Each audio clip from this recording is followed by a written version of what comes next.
G'day! How's it going again? Here I am in my chicken coop again, and this is a bit of an update from the one that I did last year. Just a little recap.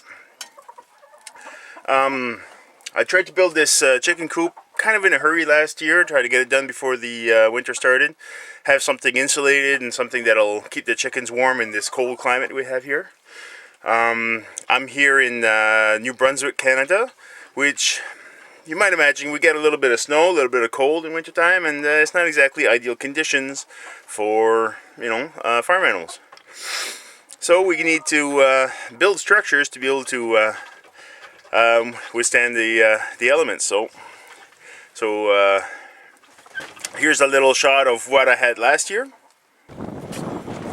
So that's what the whole structure looks like. Now I haven't been able to put in some siding on the chicken coop or put some roofing shingles on, but a layer of plastic and a tarp on top of that keeps the rain out. Here's last year's building right there with the door, the chicken run basically the same as it was. What I did is I put a bunch of posts here, I ran a tree across here, I cut a good log, runs all the way up over here, and I put a sloping roof instead of that flat thing. This here is the same structures I had last season with the cage and everything on top, but I noticed that the snow would accumulate on the top and just stay there and drip and be a real pain, and it would keep the ground in here kind of wet and unpleasant for the girls. It worked for most of the season, but when it started to thaw, it was a real problem. You see this little hole down here? This is a drainage ditch that I dug the entire length of the walkway. I also have a similar ditch running along the middle of the chicken run.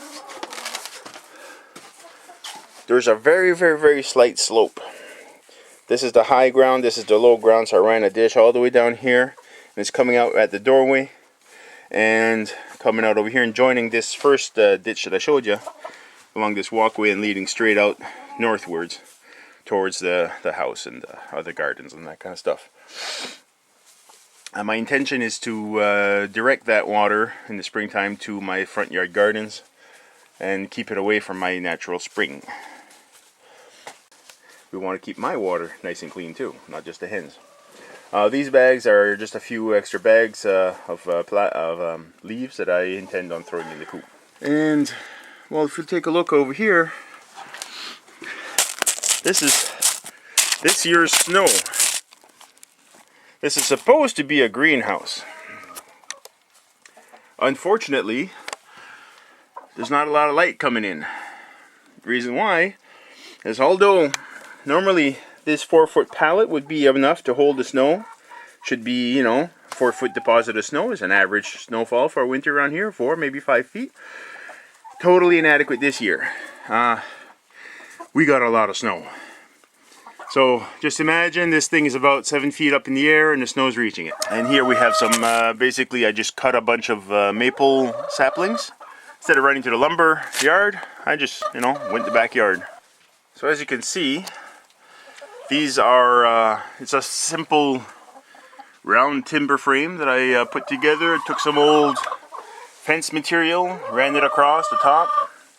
My father took down an old fence, and I reused it, repurposed it.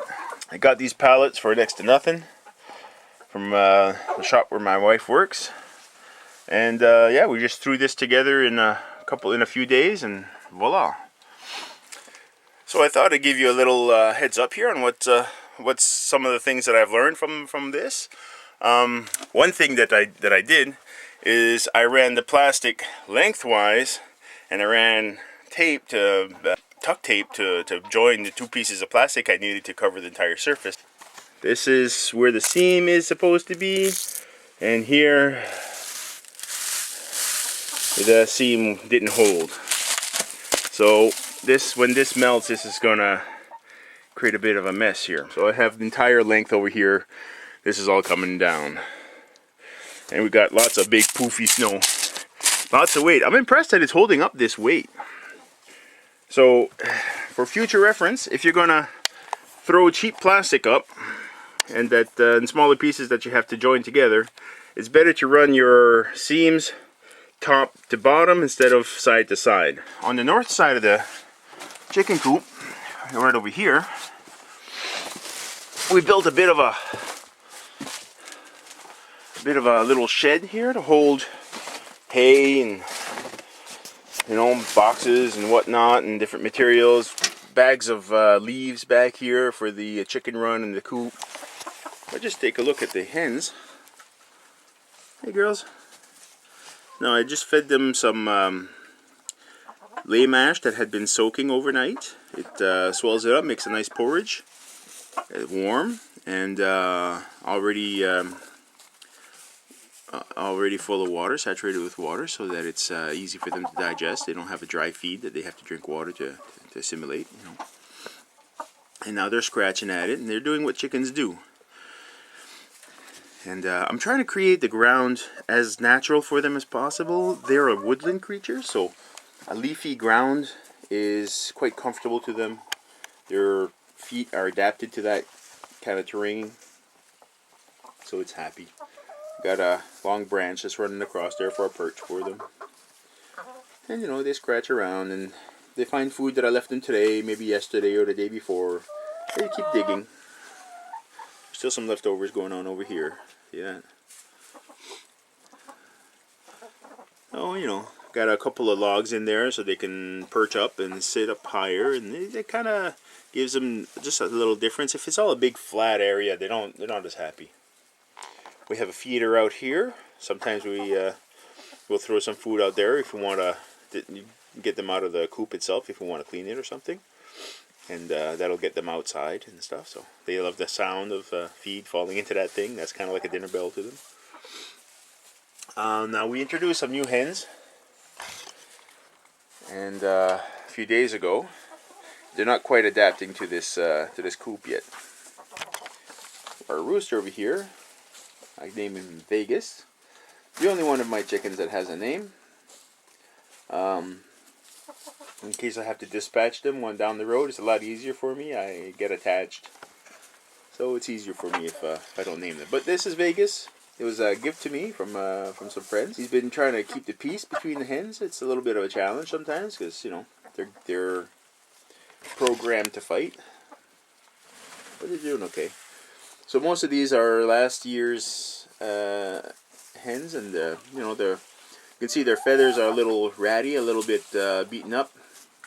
That's normal for a hen that's producing consistently. It's hard on the body, and so, you know, chickens don't keep beautiful, impeccable feathers their whole life. You know, if they're producing eggs all the time, their metabolism is geared towards producing eggs, and they're not exactly replenishing their feathers as quickly as their fights take them off. So, you know, mostly it's mostly calm, but, you know, a little bit of damage on the feather takes a long time to replace.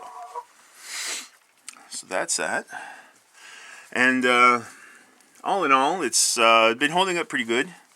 And I like this space that I have to work in. I come in here, it's actually quite comfortable.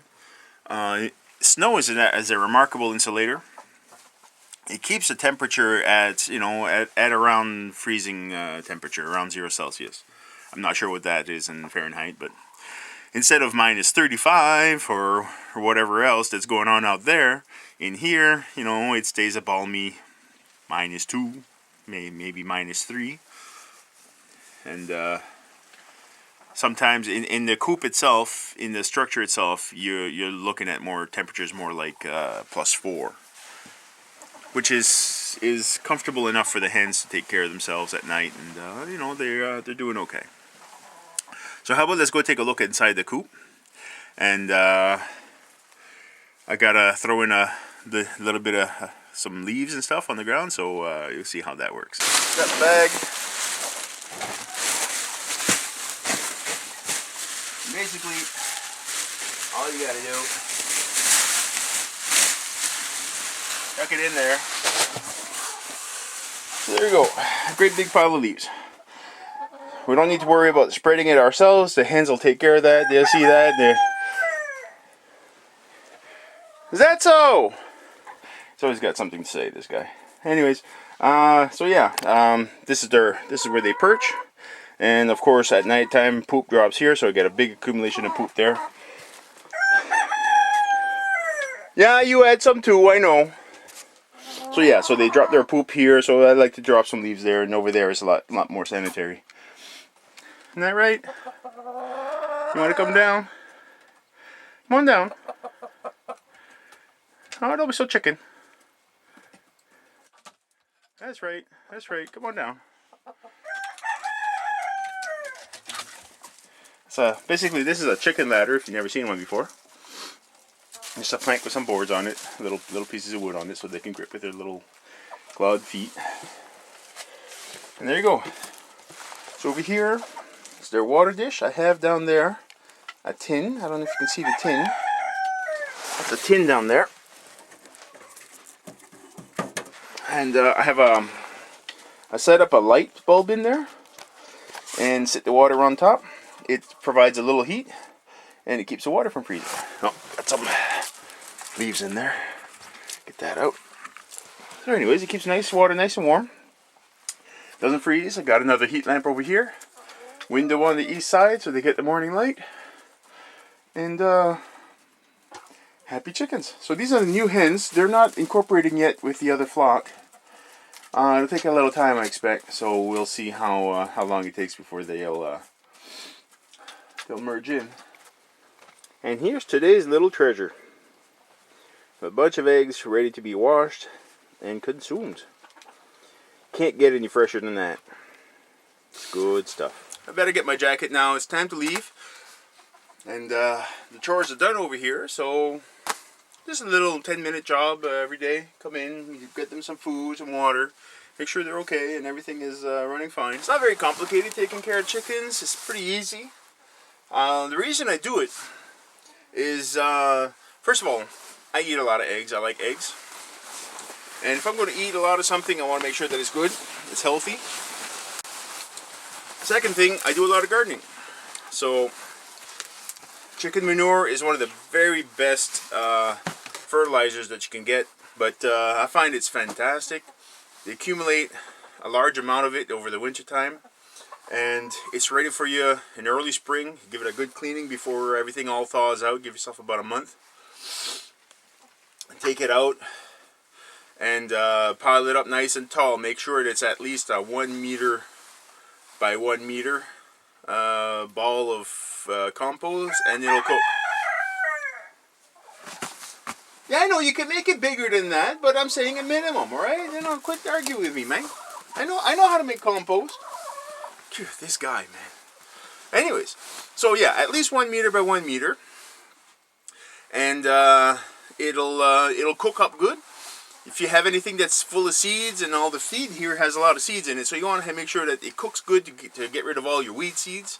If you have, if you use hay for their bedding, there's going to be some grass seeds and all kinds of weed seeds in there. You don't necessarily want to throw that straight into your garden. So, best thing to do with hay is to run it through compost with chicken manure, and it gives you a really, really good fertilizer that's that's consistent year after year.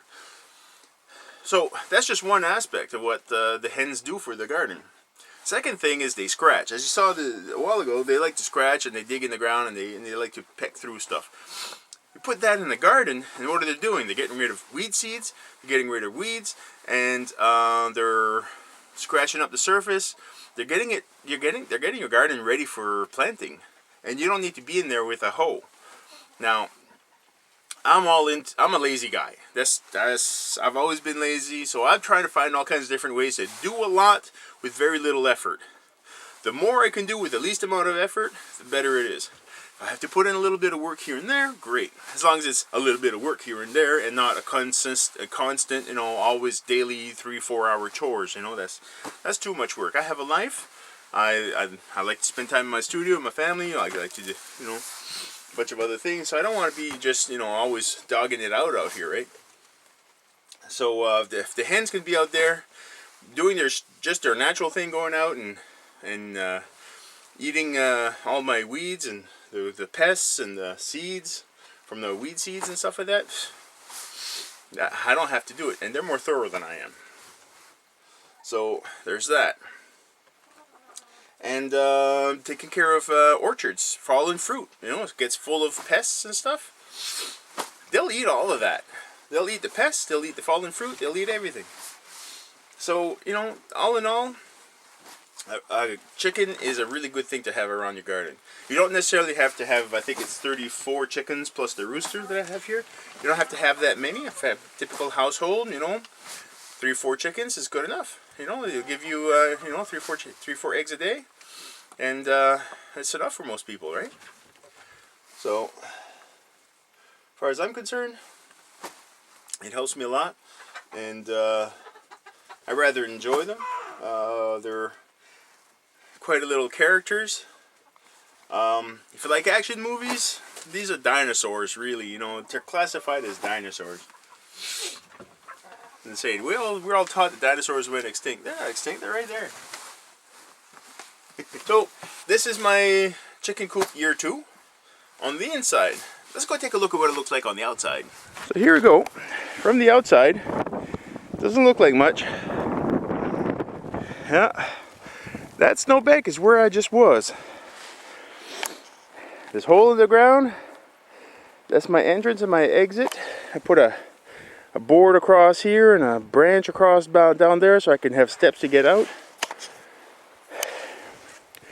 There's just too much snow to be digging in and out of this. Right now, I'm about 6 feet off the ground, standing on snowshoes, because that's how I have to get back and forth from the house to the chicken coop hole. Oh, the sun is bright, eh? Now, so that's my chicken coop operation for the winter time of 2015. There's always some work to be done. It's always a work in progress. You're always learning something new, something different. You're thinking you have an idea at the beginning of the season, you implement it, and well, sometimes it works, sometimes it doesn't. So these are some of the lessons that I've been learning, and you know, I'd love to hear your stories about how your chicken coop is going and what setup that you've got, and what works and what doesn't work. And I'd love to hear any new ideas that you guys have implemented, and any suggestions that you might offer. I'd love to hear them. So if you like this kind of video, now please feel free to subscribe. I'd love to hear from you. I'd love to answer messages and comments and stuff. So we'll talk to you later, and hopefully we'll see you on videos. Have a great day. Bye-bye.